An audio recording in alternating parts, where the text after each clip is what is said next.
Hopefully this thing focuses on me. Welcome to, figured I'd give you a walk around my darkroom at Carlson Audio Systems. This is our main office. All of this stuff. My desk. And then what is normally the bathroom. There's this nice little outside door that goes into kind of an antechamber. If it's daylight, I can black that window out, but it's night now, so I shouldn't have to. And then we come in here. We've got some duvetine over this window. My timer on the wall. Sink. And my trays all laid out. Development, stop, fix. Try not to splash anything on the toilet paper. And this is my enlarger. I was waiting for an iOS update, so I loaded it already with the negative I'm going to be working with. It's in there. I don't know. Yeah, can't see much inside of there. It's a Bessler 23C, the anti-Newton 6x9, I think, is the largest I can do with that. I've got a woolen sock, 90mm lens on here on a lens board I actually made that's a little bit off. You can see the alignment's not quite right, and that's just, I think, because the lens board isn't sitting straight. My old timer, and I got all this minus the negative carrier. I got all this for, I think, $125 with the timer and the enlarger and the easel and all of it. I had to get gels, contrast gels. I've got paper I'm going to be working with today is multi-grade FB Classic. I do some stuff on warm tone, and this is my bin that also normally lives in this middle shelf where all my developing trays go. But this has got, all my little goodies.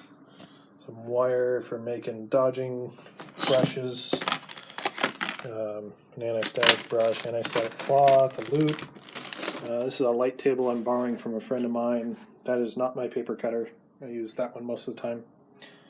And then my safe light and all my chemicals. And, my bulk film loader that I just put a bunch of Ilford HP5 in. Pretty cool. So this thing wheels in there behind the door, and the door just barely closes. I run an extension cable to it and turn the light off in there, and everything works great. It's pretty fun. And then this, just on the other side of this here, is the drying rack. Gets used for other stuff too. There's some other goodies that came with the enlarger. There's a heated mixing thing I don't use, some more filters that I cut to the wrong, they actually still work with the enlarger, but the way I'm doing it now is a little bit better. And some other goodies in there. A frame I hope to fill up. Some plastines, all sorts of good stuff. And then a PreSonus mixing console. If you want to buy a PreSonus mixing console, give us a call. We don't frickin' use them anymore. So there's that. All right, I'm going to go make some pictures. So here we are, enlarger. Oh, I can't stand back far enough on its little cart. And the trays in here. That's where my safe light lives. I've emptied that out. Oop, and then me making a mess. Whoops. Usually I don't do that. My rinse tray. Filters and paper usually live over there somewhere. And then this door closes. And yeah, not much more room for anything else. Okay, didn't get any footage of actually being in the darkroom. That'd be probably difficult with this iPod I'm shooting on anyway. So this is my test strip, 2-second intervals. I picked somewhere near the nub of that thing actually. Wound up doing 12-second exposures. Well, actually, first I tried an 8-second. I wound up with this guy. Turn you sideways here. So that's an 8-second. I thought it was a little too light. So I moved over and did a 12-second. You can see the base comes out a little bit more there. But I moved something, so I got this line along the bottom. Redid it. I wound up with these. And then printed 2 of these for a friend of mine who wants them to give to some of his, I think his brother and father or father-in-law. Can't remember now. Anyway, drying rack in action.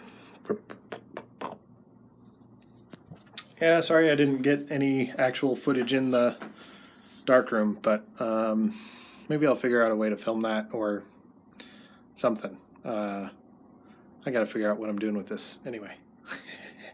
But should be fun. Come along for the trip. Maybe I'll I want to film some shooting with the RB67 also. It's a pretty interesting camera. It's not like any 35mm thing you've ever shot on. It's not like any digital thing you've ever shot on. You've got to be really slow.